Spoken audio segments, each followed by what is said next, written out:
Your opinion required.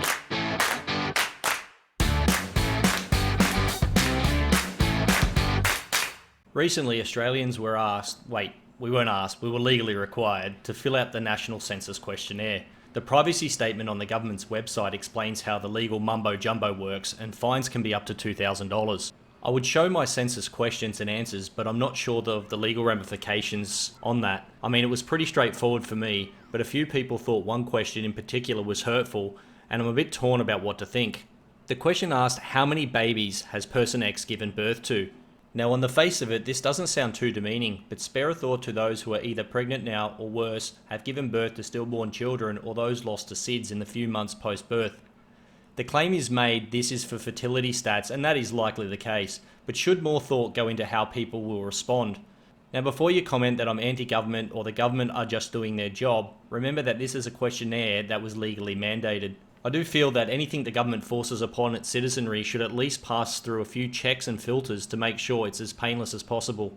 A simple note at the bottom of the question stating they don't mean any offence would have been nice, and show that the government at least thought about it. Now, one thing that I thought was quite funny in response to this was women asking why men weren't required to tick how many women they had impregnated. On the flip side, do we want to spend more taxpayer money employing people to woke check every form and document that is produced? Now, I'm sure to some extent that already happens, but it seems we have a bit of both sides here. A little too much media noise on an otherwise innocuous question, but also a lack of insight from the Australian government in an environment where small things can cause harm to people reliving some of the hardest memories in their lives. There has also been a push from Australian celebrities and others to select no religion, with an anti-Christian bias.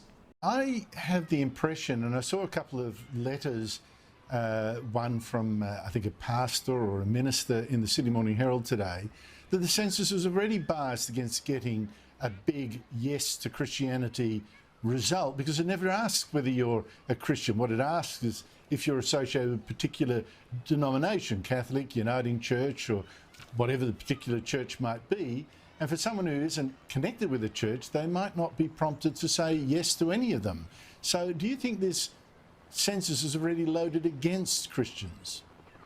Yeah, I think it's going to underrepresent the number of religious people in Australia at three levels. There will be the kind of people that you've just described, which are the people who would identify as Christian but aren't really connected to a denomination, and so they won't know what to tick.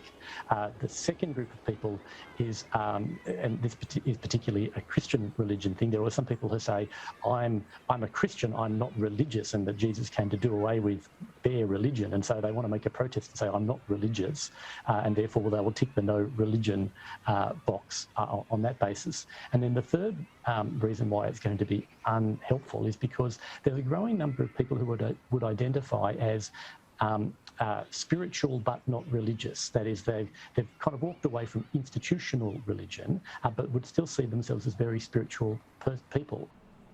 Now, there was another option at the bottom of the religious question where you could write whatever you want, and I remember back in 2001 there was a push to have Jedi made into a religion by people putting that on their forms. Apparently, if it reached to 25,000 people, it would have been recognised by the government, but they smacked that down pretty quick.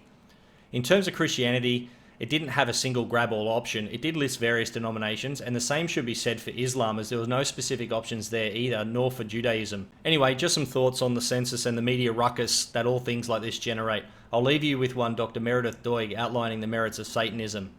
If anybody hasn't actually read the principles of Satanism, they're fantastic.